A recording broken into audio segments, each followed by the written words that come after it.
Welcome to the Microcast, the short-form podcast from Microcosm Coaching, where we break down the science, strategy, and psychology behind smarter endurance training. Each week, we tackle a key concept in running, training, or recovery, and we give you practical tools you can apply right away, whether you're building back, leveling up, or chasing down a big goal. We keep it short, evidence-based, and grounded in real coaching experience. No hype, no fluff, just actionable insights to help you train sustainably and perform at your best. Let's get into it.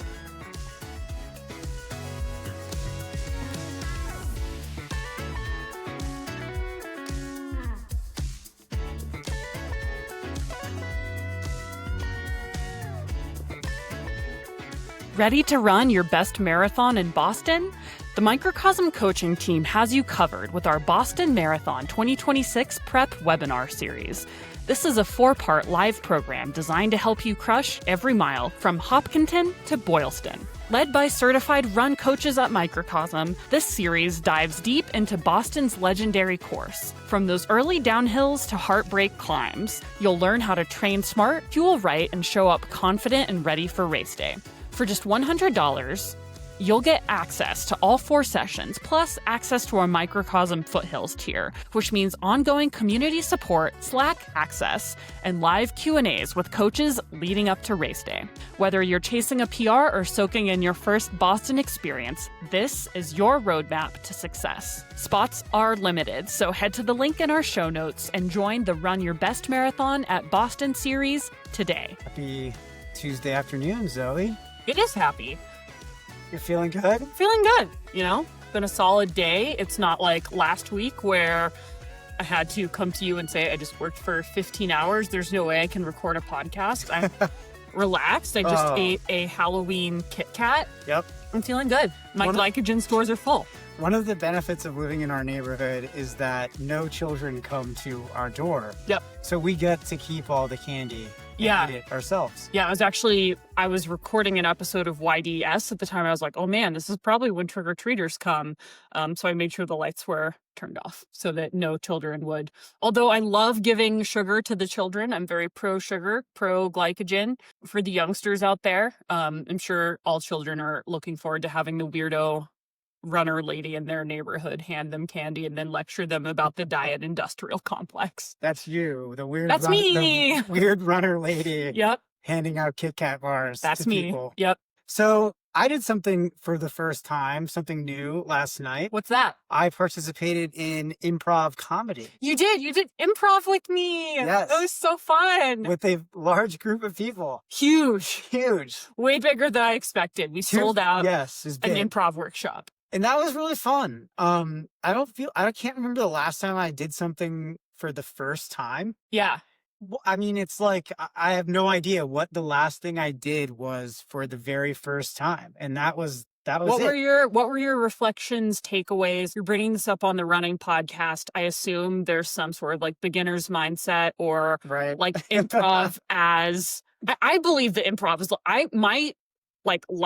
something I really want to do is create a curriculum for like improv for athletes. So that's like that, because I'm such a believer in how it helps with like particularly flexibility. So I think to me, there's so many like amazing immediate, like there are no mistakes, like contribute, fail forward, fail joyfully. Mm-hmm. There's so many amazing parts of improv that I think are pretty obvious tie-ins for me as an athlete, but I'm curious like what your takeaways were, because you had even mentioned that you were curious to like sort of dip your toe into the improv waters from a coaching perspective. Well, no, I love the beginner's mindset of it all, like doing something for the first time and kind of coming in really green, not knowing what to expect, and then just having to like go out there and do it, and you have no point of comparison. Yeah. Like, oh, I've never done this before, so like there's no natural comparison with whether or not you're doing it well or not. Yes. So you're just kind of doing the thing, which is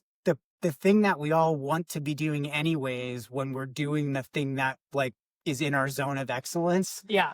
Where we want to just be present, just doing that thing without the comparison, without bringing, in running, for example, like I want to go run, the loop around the crown for the 100th time without comparing it to the 99 times I've done it before. Yeah. And it's really nice to do something new because it just puts you right there in the present moment. I thought one of the really cool things about the kind of the ethos of the group is just like the unconditional support, Mm-hmm. and that you really can't fail. Yeah. And it reminds me a lot of like the coach athlete dynamic. Mm-hmm.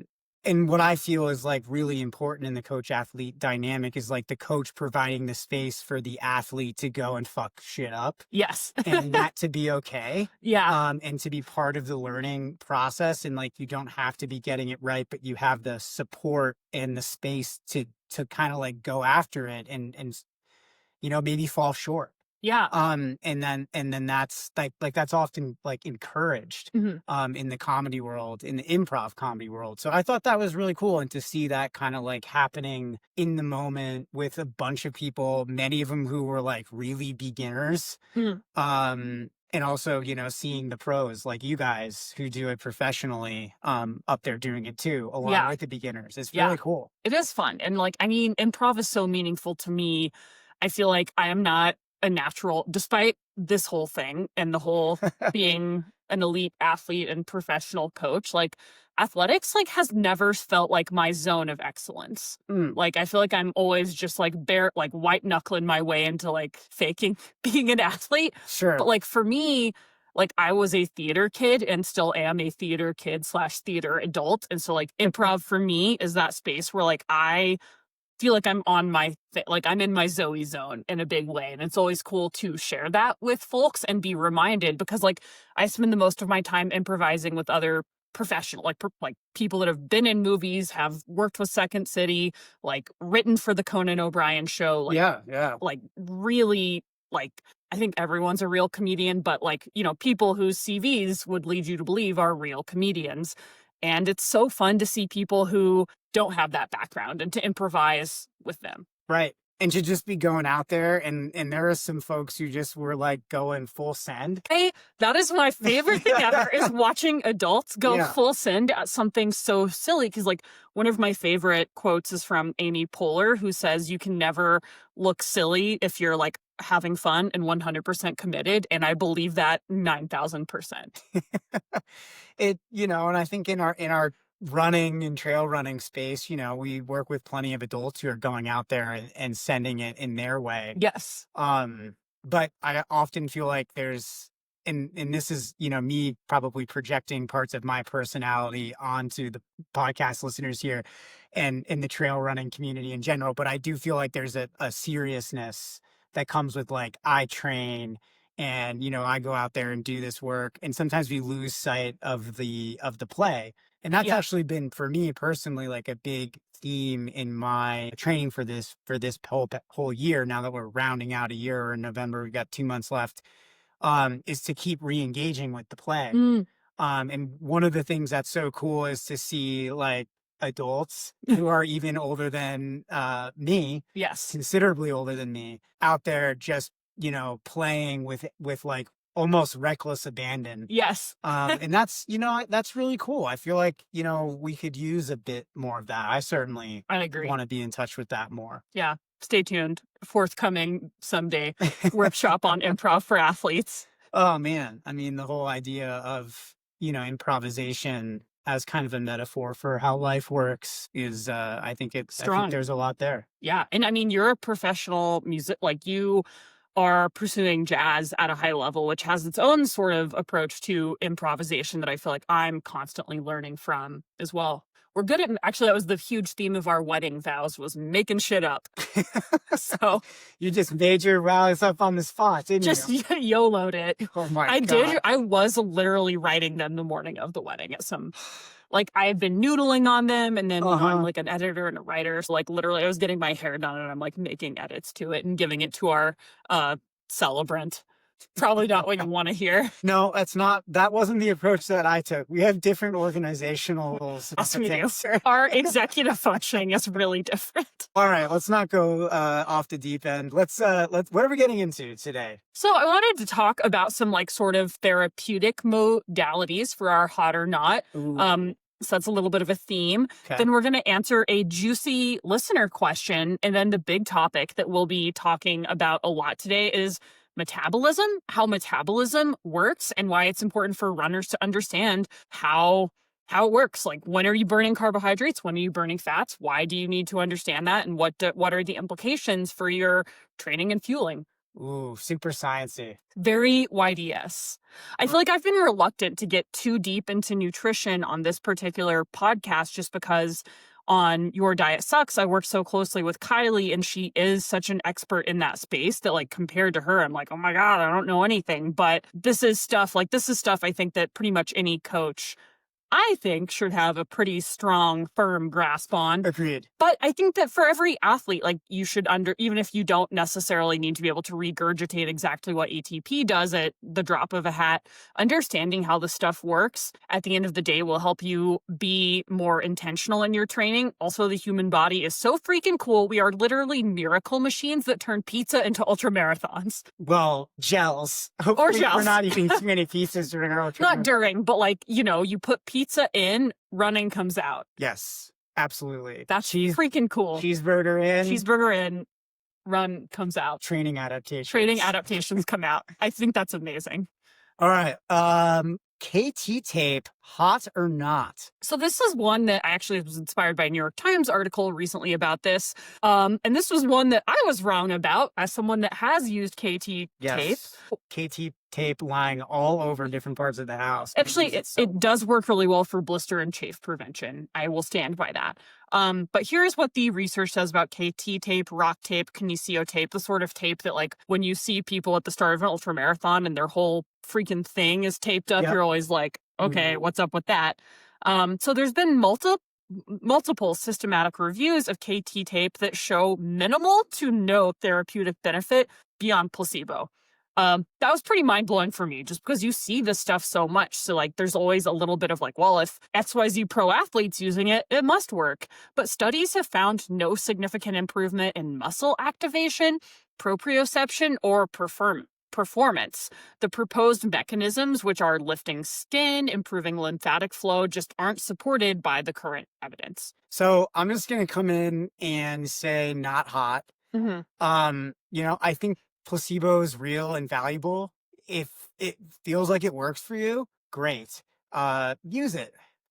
I feel like if you want to spend $10 to $15 per application on an expensive Band-Aid, you know what? That's your prerogative. Go with God. That's fine. Love it.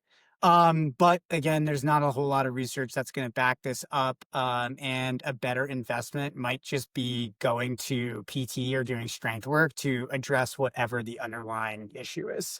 Yeah. So, not hot from a science perspective. We won't judge. I still use KT tape to tape my chest because, like, I get really bad vest chafe, and I put it on my heels for blisters, and it works amazing for that, and my toes. You know what also works for that at a fraction of the cost? Duct tape. Gorilla tape. No, Body Glide. No, Body Glide doesn't work as well for me. No? Mm-mm. Very individual, guys. Very individual. Very individual. The sciences. Sciences. All right. Dry needling, hot or not? So here's what the research says. There's moderate evidence for dry needling for short-term pain relief, especially for myofascial trigger points. And some studies show benefits for muscle tightness and even improvements in range of motion.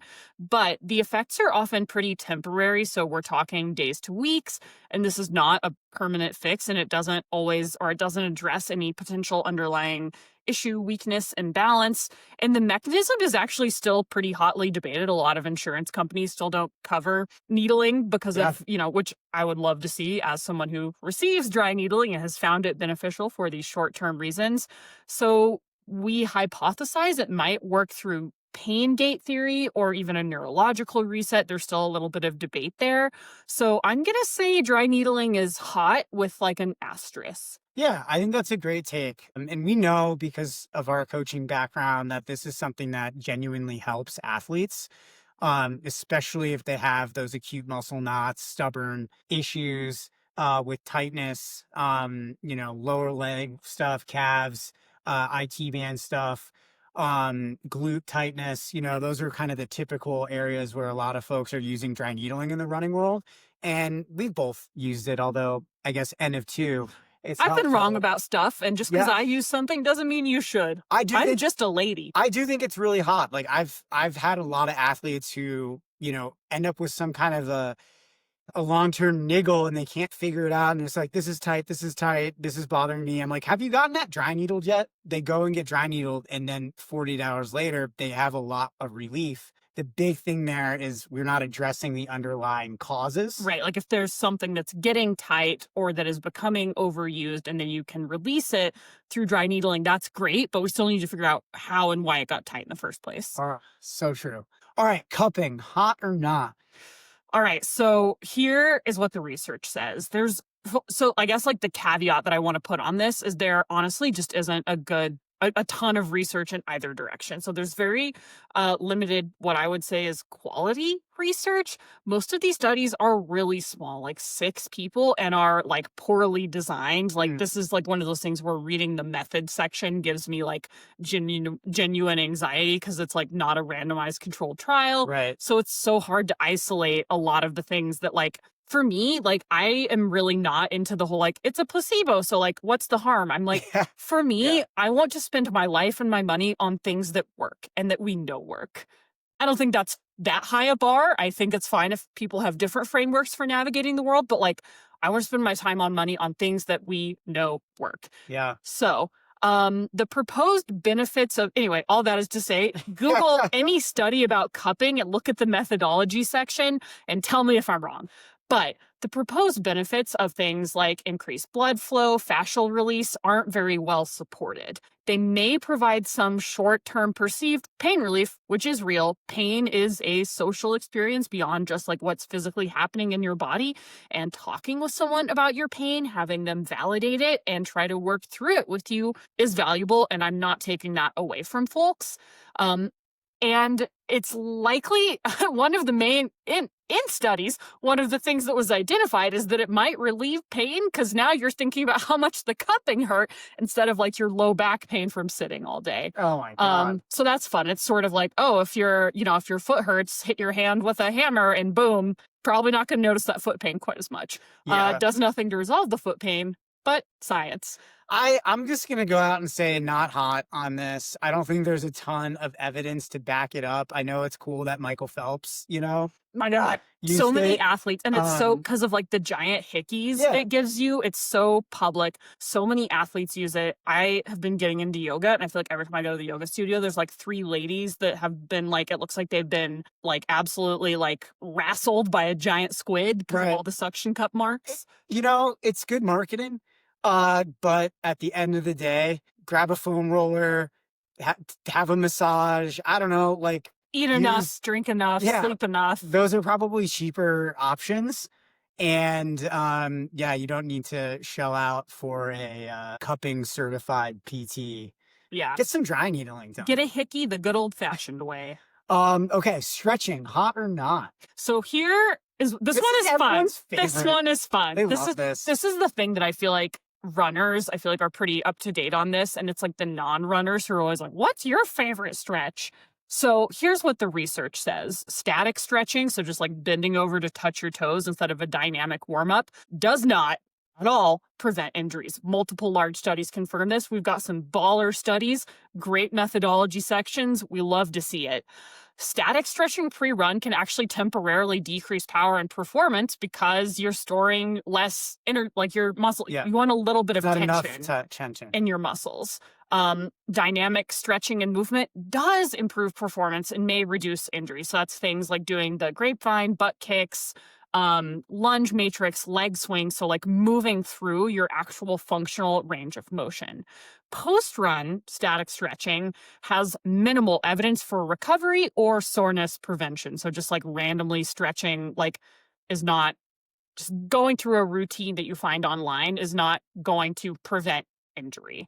Regular stretching can improve range of motion, but that doesn't necessarily always translate to better running or even reduced injury risk. I do think that stretching has a hot take here. Yes, but it's nuanced. This is a nuanced It just really depends on when you're using it and how you're using it. Like it's a tool, and we want to apply it in the right moments. Post run, is going to be, the time to use this. Working on areas that are tight. Maybe your hips are tight. That's affecting your stride length. Okay, get into those hips. Let's do some stretching. What I see in coaching is athletes who don't do some amount of this.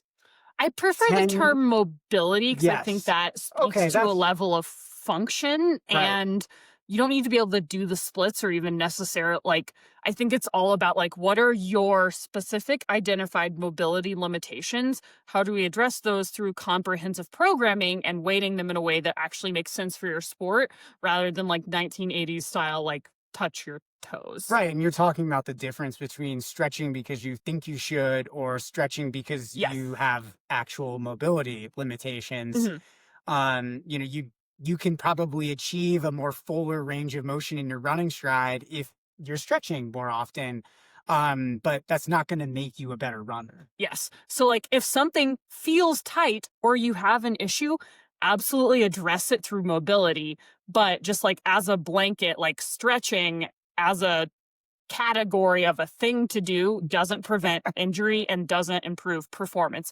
If you have a specific issue that can be addressed through that modality, that might, depending on the issue, improve risk of injury and performance. And your injury symptoms. And your injury symptoms. So I'm not going to say hot or not on this one because it's just like so nuanced. It's like, Mobility is hot. shrug emoji. Mobility is Get hot. in there, do a little something. I'm Get sure in I've there. never met a runner who doesn't have tightness somewhere. My PT told me I had excellent range of motion in my hips last time I went in, and I'm like still glowing with pride. Wow. I just never thought I would hear that. You're so lucky. Here I am struggling to touch my toes. I know.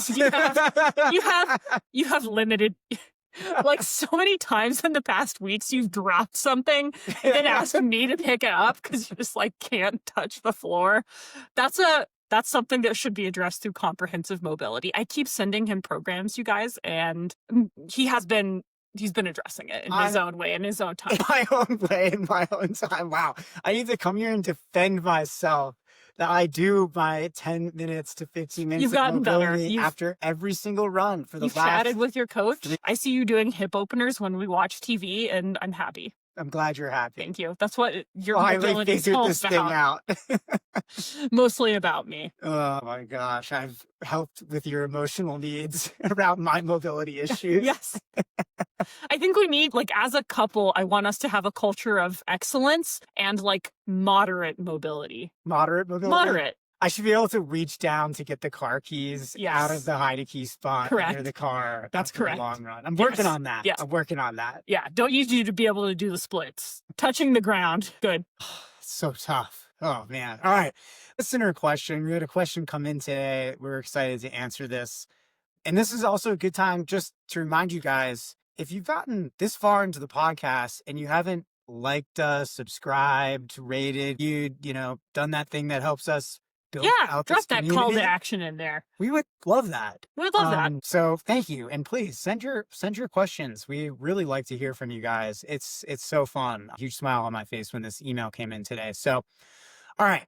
I completed my A race in September. It was my first 100K. Woo. I had a great experience, but did have a few things come up that I would appreciate some feedback on. The last couple hours, both my calves cramped up terribly. I've never had calf cramps before. This was my third ultra. The trail had a moderate amount of vert, 500 feet of climbing, but I was familiar with the trails and had never experienced that before. I'm now 2 months post-race and still not 100%. I ignored the pain and just kept moving. Obviously not the right choice. I will not let this happen again. So 2 questions here. What should you do in a run race when you begin experiencing calf pain, cramping? And what should I do in training moving forward to address this deficiency? This one is tough because, I think that when we're speaking, language is hard, and cramping and pain, I think can overlap, but also be pretty distinctive things. So I'm going to try to speak to both as accurately and specifically as possible. So I'd say first off, congrats on your own 100K. Yeah, that's a nice huge work. accomplishment. That's freaking great. And calf cramping, particularly later stage in ultras, is pretty common. But the challenge here is we actually don't fully understand why that happens.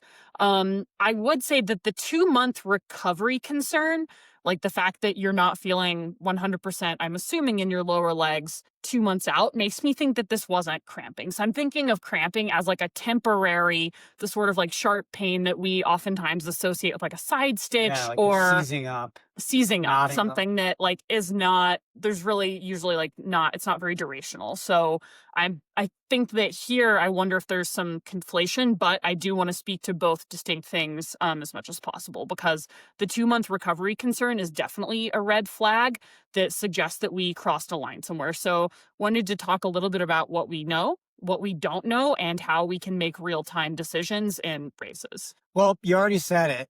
On muscle cramping, the kind of mechanisms for this are pretty poorly understood. And that's tough because you're definitely not the only athlete that's dealt with this. We have some theories, we'll talk about them. But there's not really a definitive consensus, which means like what can we do to prevent this, and hopefully get in there and make sure this isn't an ongoing issue over time. We kind of have to work on several different things in order to help make that happen. So Yeah. the competing theories are like the old theory was that dehydration and electrolyte depletion are responsible for this. Lack of sodium, magnesium, and other fluids cause cramping. But research kind of fails to show this every single time. Or very consistently. Yeah, consistently.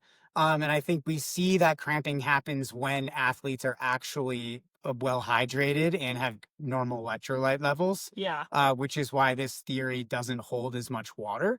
And then there's this newer theory that, maybe there's some an altered neuromuscular control aspect to this. So there's muscular fatigue causes misfiring of the nerves that control our muscle contraction. And essentially your nervous system loses the ability to regulate muscle tension properly because of the like accumulated fatigue and the stress of these long events. Yeah. And I think, in reality, this is a multifactorial issue. There's several dimensions to this, probably a combination of that muscular fatigue and like neuromuscular fatigue, accumulated damage to the muscles. Could also be inadequate conditioning for like the specific demands of the event, like for that climbing. And for climbing at that duration, maybe the training wasn't just quite adequate enough. Genetics play a role in this. Hydration status and electrolyte status, absolutely. And so does carbohydrate status. So there are, several, I think, possible avenues to look at this through. Yeah, but I think at the end of the day, what it means is there's no magic bullet, and what works for one person, pickle juice, salt, stretching, may not work for another. But prevention is always going to be better and more effective than treatment, but even that isn't foolproof, again, multifactorial. But I think the idea here is that we want to address multiple factors through training and preparation. So improving strength and capacity through training, running on that race-specific terrain, strength work, ensuring hydration and electrolyte intake, as well as carbohydrate intake, are adequate before, during, and after training sessions long term, because research indicates that carbohydrate loading before activity can be helpful here, as well as in-race hydration and in-race carbohydrate intake. So again, there's a lot of things that contribute to the context of cramping. Yeah, and I think we kind of need to look at it through three lenses. So we have a long-term approach to this, which is doing your strength work, maybe addressing your calf strength, for example. Maybe the calves are cramping because they are under too much stress because the top of the posterior chain's not working well. So we kind of, we really need to address full systems from a strength perspective. Also, long-term, we're looking at electrolyte carbohydrate intake, making sure like week on week, month on month, your needs are being met. I think the other part of that month on month is the training perspective. Are we getting on race specific terrain, continuing to put yourself in situations where you could possibly cramp or the demands are high on your system? We're working through challenging situations and training to learn to regulate our nervous system better. And building that durability essentially. And then we kind of have what we do during a race when things are cramping. Yeah, so I would say if you cramp during a race, first thing is slow down, stop. Cramping muscles are compromised muscles, full stop. If it's like a full, like really cramp, try stopping and gently straightening your leg, flexing your foot towards the shin, but being careful not to overstretch. You could try gentle massage. and some like light movement once the cramp releases, and then go for all those things that we think might help, sodium, fluid, sugar at the next aid station. So I think this is where the kind of rubber meets the road with this question. It's like, do we push through, or, are we doing, more harm? Is there more damage there that's being done? So should we push through versus should we protect our health long term? Yeah. I think this is tough because, like, our sport definitely can celebrate suffering and embracing the pain cave. We have, like, things of David Goggins running a 200-mile race on a broken leg. Don't do that. That's dumb. I will never celebrate you for doing that. I will never think that is cool. And there's a huge difference between normal ultra discomfort and, like, I have tissue damage and I am injuring myself discomfort. And I think that the athletic long game, the pursuit of mastery here, is always getting better at teasing out those Right. two. Trying to recognize the difference between Yeah. the two. And that is really hard. Like Mhm. towards the end of these races, sometimes it just feels like your legs are just, exploding. Yes. And I will say that, again, like the culture that we're steeped in can make it hard to distinguish between mental toughness and what is just like straight up like dumbassery, poor judgment. And I'm not here to celebrate dumb assery. And again, like that's not to stigmatize this person with the question. Everyone, or I will speak for myself, I have pushed through things We've all in done training this. that I would approach differently now. Yeah. This is part of the process. I just never want to celebrate the, like, she ran New York City on her broken femur. We're all learning. We're all going to make mistakes. I've made mistakes as a coach, and I always want to be open and learning and humble and accepting feedback. And as an athlete, like, as I get older and like as I've been injured and run on things I shouldn't, it's always a constant calibration and recalibration. So Yeah. listener, this is to say we are in the boat with you, and I understand why this is sticky and challenging, and why you, unlike David Goggins, are, or not, I don't know anything about him. I don't want to put him in this boat that he's carrying, but like being curious about this and being open to feedback and learning and how you can do better, I think already shows that you're in a good place with this journey and with this Totally. I question. mean, and this, like, I don't know, maybe this feels like an obstacle or a setback because, you're 2 months out from the race and you're still dealing with some challenges.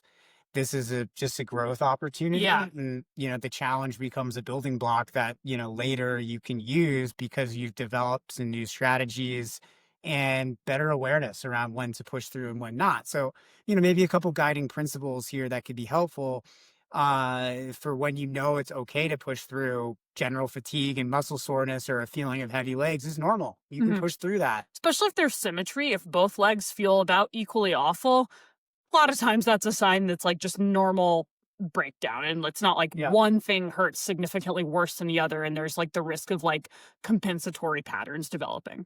I think also discomfort that responds to interventions.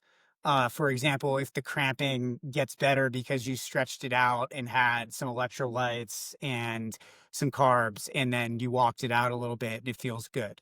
Okay, that's probably a sign we can get back into it. Maybe some, I think, low level pain, 2 out of 10. It's stable. It's not getting worse. Um, maybe even improves with a slight gait adjustment or a pace adjustment. Okay, we could probably push through that if we're in a race situation. Um, but warning signs I think here that are pretty important is like anything that's sharp, acute, or worsening despite slowing down, making some, reasonable changes to your biomechanics, throwing in more nutrition and all the stuff that we talked about before. If it's not getting better, let's stop. We could be doing damage. Severe cramping that keeps reoccurring is, a big sign from your body that, like, all right, stuff is not right here. Yeah. Let's pump the brakes. Let's reassess. And I think also it's important that you just recognize that sometimes you're not going to want to, listen to that Yeah. pain. Sometimes that's not going to be in alignment with the outcome that you want. But it's really, really important to make sure that if you're hitting like sharp pain, if the cramping continues, if you're overcompensating, it's creating new issues. Like if your gait is so, and this is like something like blisters, chafing, things that are like relatively small. Right. Like if it causes you to run in a way where you're putting a significantly higher percentage of weight on one leg over the other, like that's not good either. So again, like it's less about like how silly or not silly is this injury and more like, okay, what are the actual like how was this impacting my body right now? Yeah. Because like blisters could technically, like if you're limping because of blisters, like that can become a much more serious issue extremely quickly. Yeah. Ideally, we address those low-lying like chafing blister issues through training and adequate preparation and gear testing.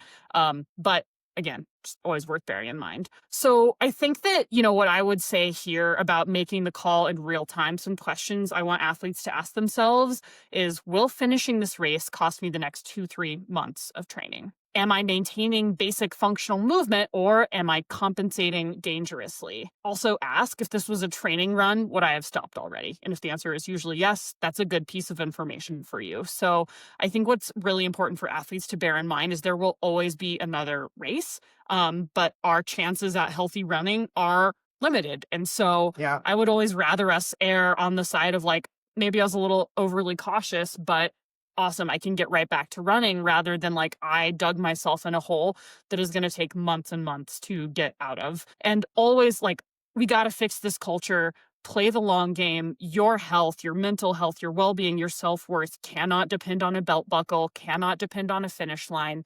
You're worth more than that, and your one and only physical body is worth more than that. Yeah, and you're not bound by time if you train and you take care of yourself. If you think about this in a sustainable way, you can accomplish these goals over many, many years. And so we don't need to rush or take risks to complete these things. Even though we care about them, we don't need to take these big risks in order to, get that accomplishment now. It's so much better to kind of save yourself for better future training and healthier, happier runs. Yeah. In the future. I'm not saying we exactly need to treat your body like a temple. I feel like that's a pretty high bar that may not resonate with everyone, but like you should probably treat your body better than a rental vehicle, Wow. Like that's a spectrum. Like treat your body at least as well as like a Kia Sorento, as well if as not a temple. As well as the car you own. Yeah. As well as like take care of it. I'm not saying, you gotta like be obsessed with it or like put it on a pedestal that doesn't always lead us to the most healthy places, but like treat it like a Kia Sorento. It deserves some modicum of respect and input from you. All right. So just a couple, training strategies here for you to think about. Building muscular endurance is going to be really helpful. Strength training that targets those areas that we're cramping and possibly the whole system are going to be really great for this. Back-to-back long runs could be helpful for getting, building more durability and helping to build fatigue resistance, especially with the nervous system. If that is playing a role in cramping, like we believe that it could be, train the nervous system to be able to handle larger amounts of stress over time. Race specific training, being on the similar terrain, similar course, similar elevation profile. The more you do of that, the less likely it is that you're going to have cramping. And then again, those fueling mechanisms that we were talking about before. Carbohydrate intake has to be adequate in training and outside of training and during the race. Same with electrolytes and hydration. Yeah. But again, I think that 2-month recovery period could be a really valuable lesson. And hopefully we can all learn from this experience. And again, let's shift this culture in the favor of like humility, learning. And again, we don't need to stigmatize people who've, made a decision they would maybe make a different one in the future. But we also don't need to celebrate people intentionally harming themselves. Yeah. Let's celebrate that humility, openness, asking questions, learning, and doing better next time. Yeah, you were enough with or without that finish. You're enough. You are a Kia Sorento. And that is enough. And that is enough. It gets it done, All right, let's take a deep dive into substrate metabolism for runners. I am excited about this. You're so pumped. I'm so pumped. I'm glowing. I'm vibrating. I'm metabolizing. I am. So I feel like, this is important to talk about because we see so many claims on social media, like that athletes should train fasted, become fat adapted. We have keto influencers showing these like crazy fat oxidation rates in studies. We have elite athletes experimenting with all kinds of carb protocols on the high end, on the low end. We have sports medicine clinics also seeing an increase in a rise of cases of athletes showing signs of relative energy deficiency in sport, particularly in female athletes. So how do these things coexist? So I think that what's really important to talk about when we want to get into today is that what works in a metabolic chamber may not work in real training with real athletes, and particularly with the populations that we work with. So here's why athletes need to understand how the metabolism actually works. Making informed decisions about training and nutrition strategies is important. If you understand how these systems work, you're likely to make more decisions. Recognizing when popular trends don't align with your physiology is also really important. There's a lot of misinformation out there. There are a lot of athletes who are in prominent positions talking about certain fueling protocols that just quite honestly may not be appropriate for you in the event that you're training for. Yeah. Understanding why you bonk is really important. That's going to help you make better decisions in the long term. And also, this is a great way to protect your overall health. We're talking about longevity in a sport that is hard on our bodies. Running is a high impact sport. And if we understand these systems better, we're likely going to adopt better habits along the way. Some of these pitfalls that kind of sideline us from training over years. So let's get into the biochemistry. So we are going to touch on everyone's AP Bio bestie, ATP.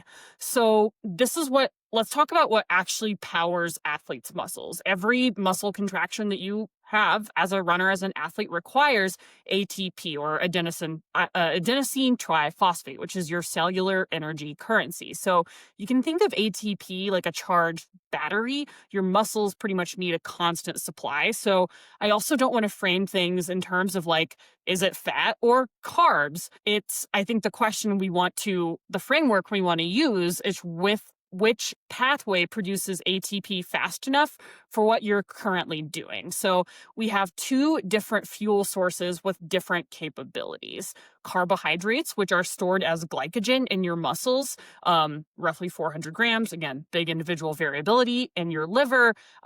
Sometimes, people will say it's roughly 2,000 calories, but again, don't hear that and think like, great, like that's one marathon on board. That's not how things work. We'll talk about why.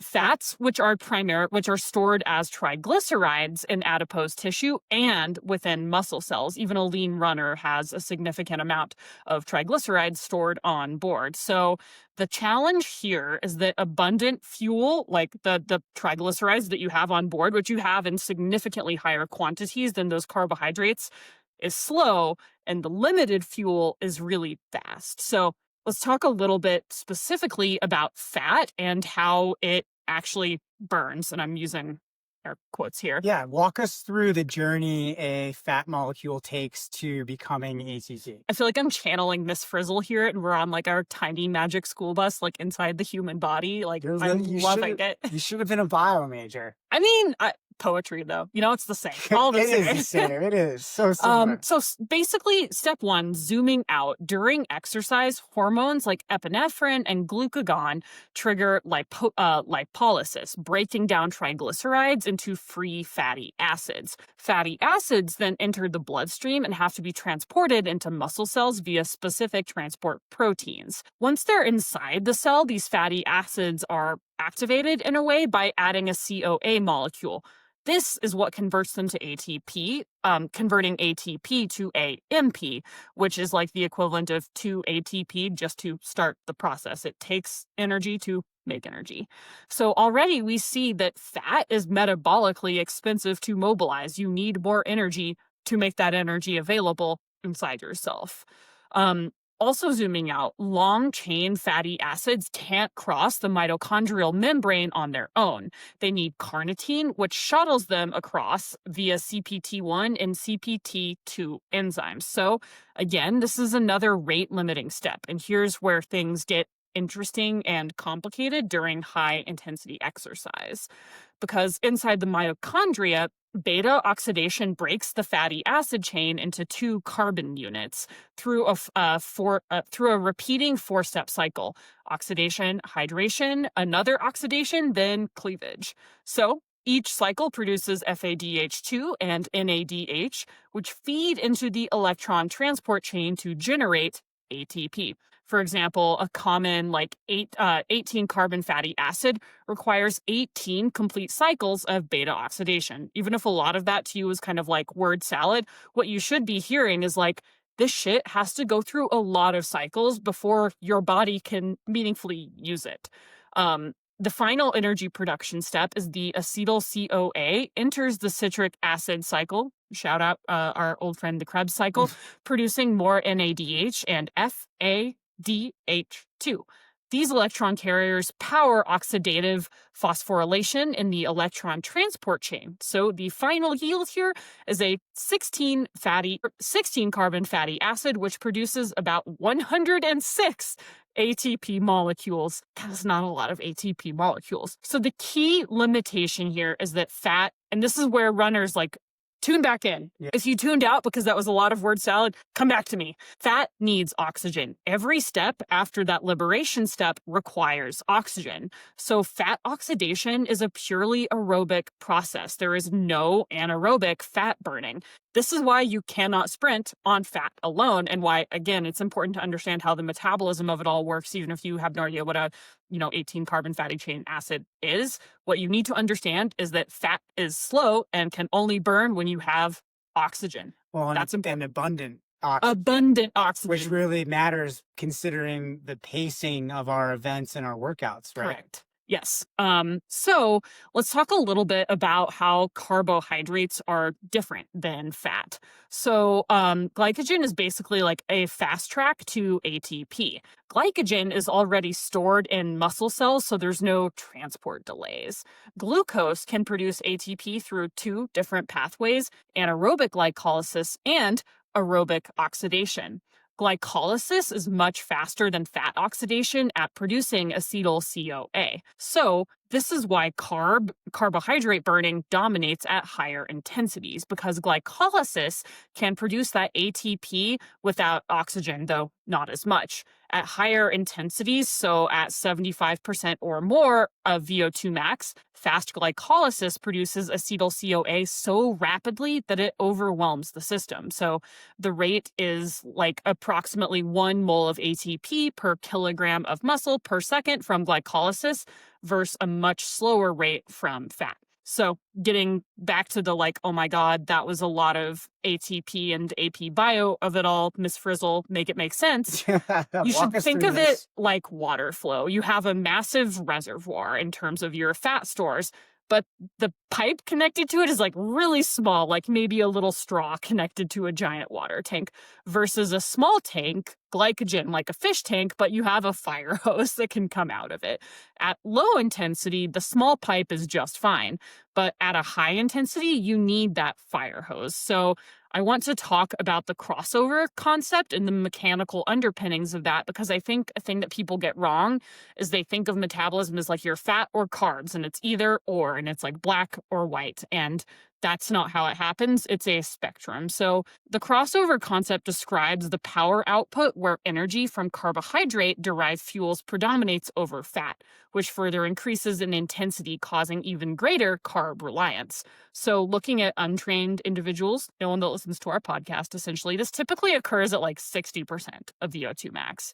But the critical mechanism and sort of where this biological bottleneck comes into play is that during high intensity exercise, free carnitine and working muscle drops by 80% because it gets tied up as acetylcarnitine, buffering the massive acetyl CoA production from glycolysis. So, with less of that carnitine available, CPT1 can't transport nearly as many fatty acids into the mitochondria, which limits your ability to oxidize fat. So it basically creates a cellular energetic traffic jam. The carbohydrate pathway is producing so much acetyl CoA that it physically blocks the fat pathway. And we also have to look at the actual muscles being called upon to use, because when we look at different muscle types and type 1 versus type 2, type 1 fibers, which are those slow twitch fibers, are rich in mitochondria and great at fat oxidation. Type 2 fibers, or those fast twitch fibers, have fewer mitochondria and they rely heavily on that glycolysis. So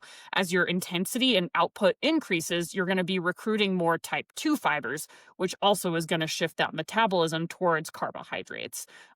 Also, zooming out to look again, like this is all complicated and there's multiple things happening here. The sympathetic nervous system also comes into play because higher intensity exercise increases sympathetic nervous system activity, which promotes glycogen breakdown and glucose utilization. So let's get into some training adaptations and kind of where the rubber meets the road, the good news of all of that information. What Incredibly useful. Yes, we love it. We love listening to and learning about ATP and, acetyl-CoA and glycolysis and all of that. But why does this matter Yes. for athletes? What endurance training, what does it actually do? So one of the first concepts to talk about is mitochondrial remodeling. And endurance training increases our mitochondrial density and enhances fat oxidation enzymes and improves oxygen delivery to muscles. And these adaptations shift the crossover point to higher intensities. So that point at which we're burning more glycogen than fat, we can push that up. So we're able to burn fat more efficiently at higher intensities.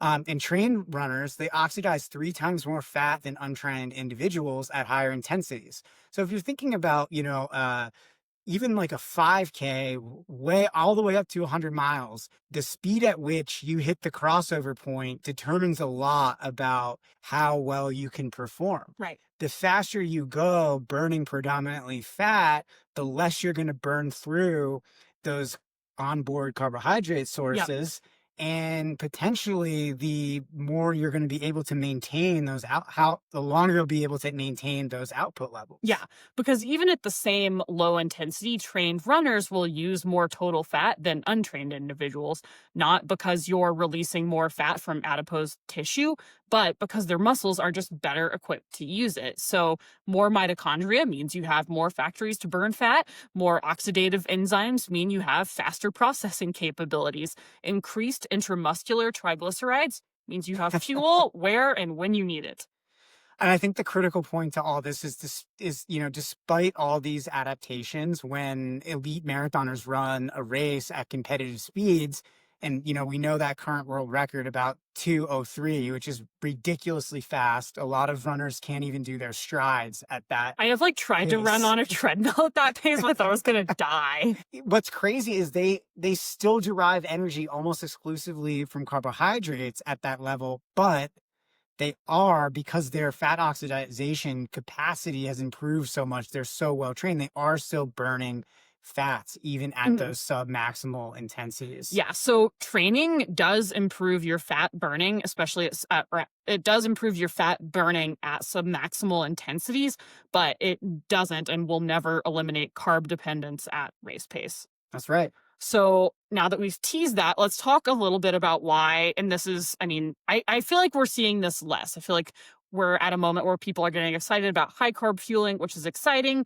except for that I think that trends are the enemy of science, and we should always treat things as individuals and caveat them and continue to research them. Well, let's get into the hype versus the reality here. What low carb diets can actually do for athletes. I think studies of keto adapted ultra endurance athletes show an extraordinary fat oxidation rate.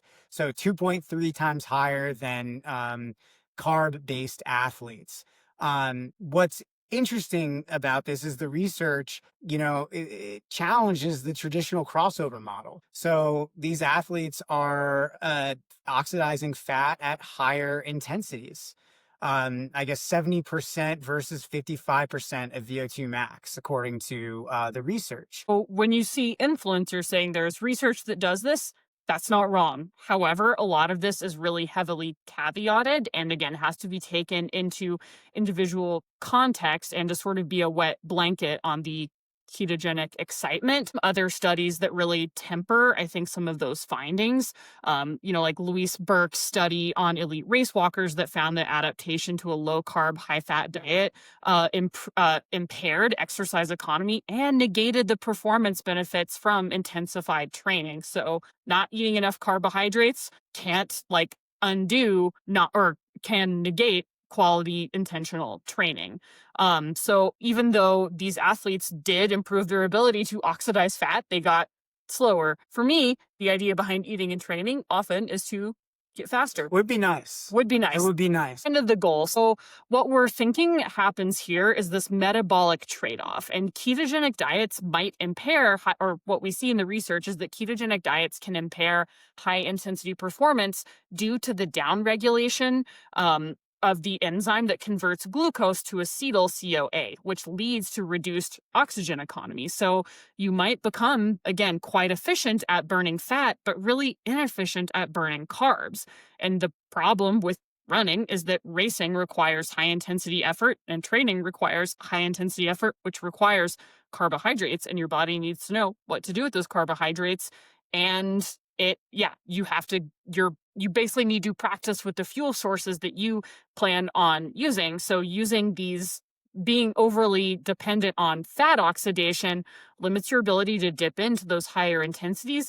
And you can improve your body's ability to oxidize fat by eating well, eating normally, and just doing aerobic training. So it's sort of like, why manipulate your diet when you can just follow intentional structured training and you get that benefit without the same downsides. Totally. And we know that if you don't have this on board, it really affects your output levels and your running efficiency, your running economy. So if you're going out there and training, if you're doing training at threshold, if you're doing training at VO2 max, you're not going to be putting up the numbers that you need to get better to actually have improvement. You could be really undermining your training long term as a result of this. Yeah, so something we hear about a lot is the train low concept, and the idea here is that doing some training sessions with low glycogen, you've restricted your carbohydrates to enhance mitochondrial adaptations. But looking at the research, the reality is that many endurance athletes, again, already in your normal training, are exposed to prolonged bouts with low glycogen levels towards the end. Right. Think about those back-to-back long runs. Yes, exactly. There's already some lowness going on. We don't need additional lowness. Yeah, if you do a 3 or a 4 hour long run, it's going to take you 24 to 48 hours to fully restore your glycogen levels. Yeah. And so you're going to go into that second session somewhat depleted. Yep. Even if you're eating really well, like we all should be, paying attention, getting in your carbs, have a big meal after a big dinner, burgers, great breakfast, pizza, nachos. You're still going to go in depleted. That's all you need to work on that system. Yeah. And therefore, even athletes who are presumably already somewhat adapted to training with low carbohydrate availability, the potential for further positive or further effects from periodic carbohydrate restriction are going to be limited. So basically, your training already provides the stimulus, and getting too excited about carbohydrate restriction might steer things in the wrong direction, which is the connection between fasted training and low energy availability. And this is what happens when that train low idea goes wrong, or we even inadvertently underfuel because we're not aware of what we're asking our body to do. So I want to just touch briefly here on low energy availability, LEA, which is when your energy availability, which is defined as energy intake minus exercise energy expenditure. It's like, are you eating enough to fuel activity? So there's actually a really interesting finding in a study that came out last year that showed that even if you eat enough total calories in 24 hours, spending significant time in a fasted state can still cause metabolic and reproductive dysfunction. So even if you theoretically in a 24-hour window eat enough, if you're spending 22 of those hours, just to put a cartoonishly big number to it, if you're spending a large amount of that time fasted, you can still experience the downsides. So I think this is particularly important for female athletes because training fasted is especially risky because it adds stress to a system that's already particularly sensitive to energy availability and hormonal shifts. So things that we'll see in female athletes that train fasted is that morning cortisol is going to be substantially elevated. So, adding fasted exercise creates even more stress without the hormonal building blocks like estrogen and progesterone to manage it properly. Low energy availability additionally disrupts metabolic hormones like insulin, cortisol, thyroid, leptin, and impairs glucose homeostasis and reduces the mitochondria's ability to produce ATP from glycogen. That's not good. That's not what we want. And studies repeatedly show that female athletes' muscle adaptations respond better when not fasted, while male athletes might respond in some conditions more favorably to fasting protocols. Again, testosterone can act as a little bit of a protective mechanism, but seeing the positive benefits of getting in enough carbohydrates and the fact that we can get those adaptations through good old fashioned good training rather than cutting pizza out of your life, I'm going to err on the side of pizza every time. So, low energy availability is one of the strongest predictors of injury risk. Athletes, especially athletes, are showing signs of menstrual dysfunction in these situations. They show a 4.5% higher rate of bone injury and 4 times increase in missed training time. Don't love it. So, not only we're hurt, not only do we have some dysfunction of really critical reproductive systems, we also have missed training time, which is the thing that, if you're listening to this podcast, you're here because you want to use your training well. Fueling is an integral part of that process, and it allows us to train more and more over time. So training, some critical warning signs here, menstrual irregularities. If you're not having a regular cycle, that's something to really be concerned about. One of the major reasons for that is low energy availability or red S. And if you're on a form of birth control that means you don't get a monthly or like the visible signs of a monthly cycle, especially for someone who is worried about energy availability, this is something where things like DEXA scans, working with a nutritionist, like if you're worried about this, you need to look at other signs and symptoms that might be able to shed some light on if you have other indicators of low energy availability and relative energy deficiency. Couple other critical warning signs. It's stuff that we really see and we're looking out for when we work with our athletes is frequent fasted training, chronic dieting, training inconsistencies, prolonged fatigue, multiple bone injuries. Like if you're one of those athletes who gets a bone injury every year, that is definitely a sign that we really should be looking into our diet and Here, nutrition. I think is the really important thing is that a lot of times, more often than not, in my experience, more often than not, my athletes that have struggled with LEA or relative energy deficiency are in bodies that people do not see as defined classically as underweight. And I think this is particularly true for male athletes. Actually, it's true for like across the board. Like a lot of times, particularly with peri and postmenopausal athletes, the body they're presenting into their healthcare practitioner may not read visibly as the signs that we commonly associate with someone who is not eating enough. But more often than not, and this is like the thing that I get so like I'm levitating, is like you can be not eating enough and in a larger body. Yeah. Like that is actually more common than the alternative in the populations we work with. Your body size is not the most important indicator of your health. There are lots of other things happening under the hood. And so talk with your healthcare provider about things other than your weight, other than your body composition.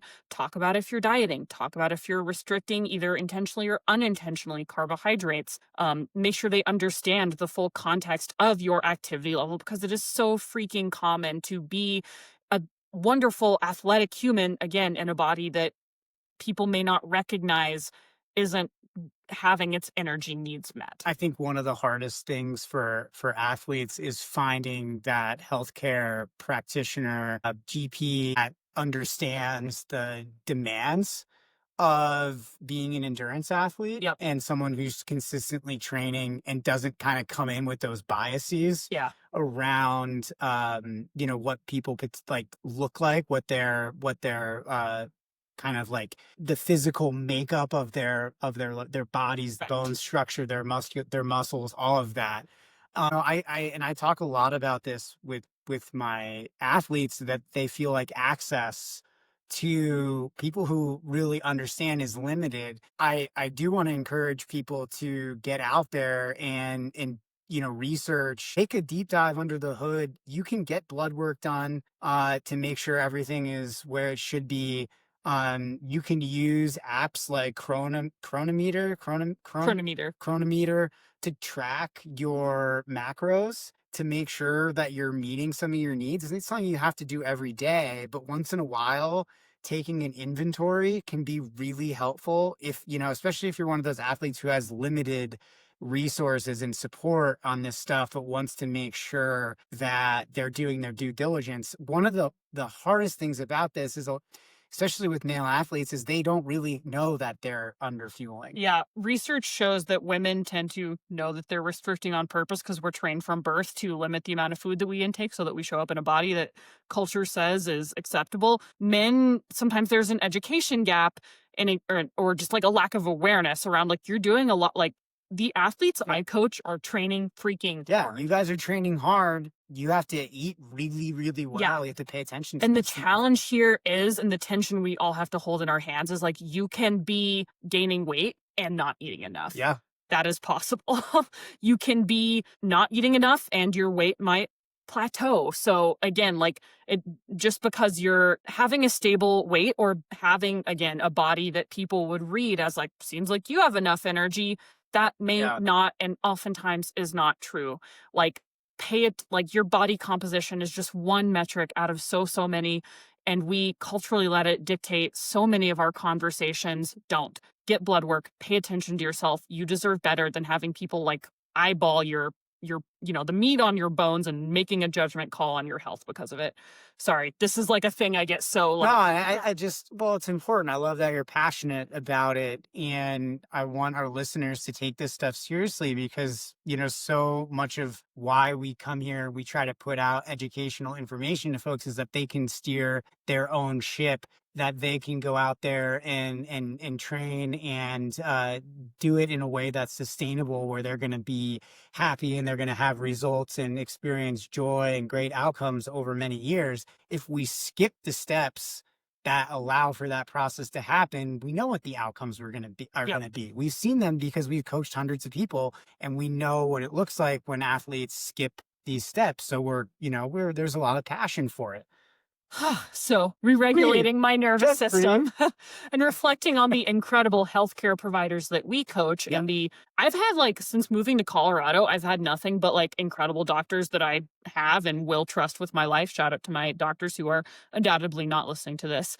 But in conclusion, let's talk about the things that athletes should actually focus on, because it is not limiting carbohydrate intake. So number one, like this is again, like the big percent, we call them big percentages, big rocks, things that you should prioritize: total training volume and consistency. That's a big one. Eat in a way that enables you to have a higher total training volume and more consistency. Another part of that is focusing on carbohydrate intake. So for most runners, a moderate to high carbohydrate intake will support both the best training adaptations and race day performance. So what on paper or what on Instagram or whatever might be deemed as excessive or not right, too much carbohydrates, they're evil, none of that's real.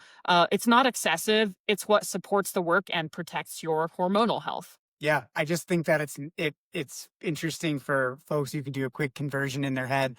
Elite male cyclists who are in intensive training blocks are taking in 8 to 11 grams of carbohydrate per kilogram per day. Yeah. So that is a large amount of carbohydrate, and that's not excessive. It's what actually supports their training and protects their hormonal health. And again, zooming out to make sure that you prioritize a well-balanced, like high-quality diet of like again, not to say like you can have processed foods. Don't be a maniac. Don't have orthorexia. Allow yourself to eat the foods that you like. And if you eat a well-rounded, well-balanced diet, having a higher proportion of carbohydrates will wonderfully meld into that. Don't listen to people who tell you it'll make you pre-diabetic unless that is your healthcare provider, in which case that is a much more nuanced conversation to have. But I get a lot of athletes who are like, I'm worried I'm going to get diabetes because I'm eating all of these gels. And before going down another rabbit hole, your blood sugar response to carbohydrates is totally different in the context of training than in normal life. Right. We want that. We want that to be in our blood so we can readily use it. Yes. And your blood sugar response is just totally different when you're exercising versus if you took a gel at your desk. Which, I do from time to time. Sometimes days get long. I just had a Kit Kat. If I seem elevated, it's because my blood sugar is rocking right now. All right, let's focus on training intensity distribution as well. 80-20 principle is really great. 80% of your training should be at low intensities. We're talking about 60, 70% of VO2 max. And it's this low intensity work that really helps to optimize fat oxidation. And it's going to improve your ability to perform in these longer events. Another, big percentage here is our race day fueling strategy. For events lasting more than 1 hour, make sure you're fueling really well. We talked about this on a past podcast. You can listen to the one last week where we really ran through long run fueling. And then also prioritize your energy availability day to day. Eat enough to support your training, especially as a female athlete. Fuel before early morning workouts rather than going into them fasted. This is like I know this is a big one, but like eat a graham cracker, eat toast with a banana, like just because your tummy doesn't tolerate it well. No, we need to go through the gamut and figure out what your tummy does tolerate, because tummy toleration is not I know it's not a word, but that's not a sufficient reason to train fasted when we know how much that blunts training adaptations. So, stick to what works. Stick to what works. Try not to get lost in these gimmicks. Consistent training over time, appropriate mix of easy and hard running, adequate recovery between hard sessions, sufficient total carbohydrate intake to support your training load, maintaining energy availability, and progressive overload. It's 6 steps there. I know that kind of sounds like a mouthful when you just ramble through it like that, but it's also like, that's what training is. That's it. It doesn't have to be more complicated. Our brains make it more complicated than that. We can talk about the reasoning behind that on another podcast. But I do really want folks to think about those things. And, what probably doesn't move the needle forward, obsessing over keto or low carb versus high carb, ultra high carb fueling versus, 90 grams of carbs an hour in a race. Find what works for you. Yes, please. If that's more than 90, pick ass. And of one that I experimented with higher carb fueling, I did not feel better or have better results. And I've modified my strategy to reflect my individual variability. Love that. Thank you. You're setting such a good example for the listeners. Not going to put a number to it. I'm assuming you're not doing chronic fasted training. I can't even podcast fasted. So training deliberately depletes us. So we don't need to train fasted in order to get the small benefits that exist from doing that. Just let your normal training play out and you'll receive the benefits. Restricting carbs around workouts is a huge mistake. You're just going to be slower in those workouts, and then you're not going to get better. So we don't want that. And chasing marginal metabolic gains while compromising training quality, that's a huge no. Just don't do it. Eat carbs, run fast, get faster. Yes.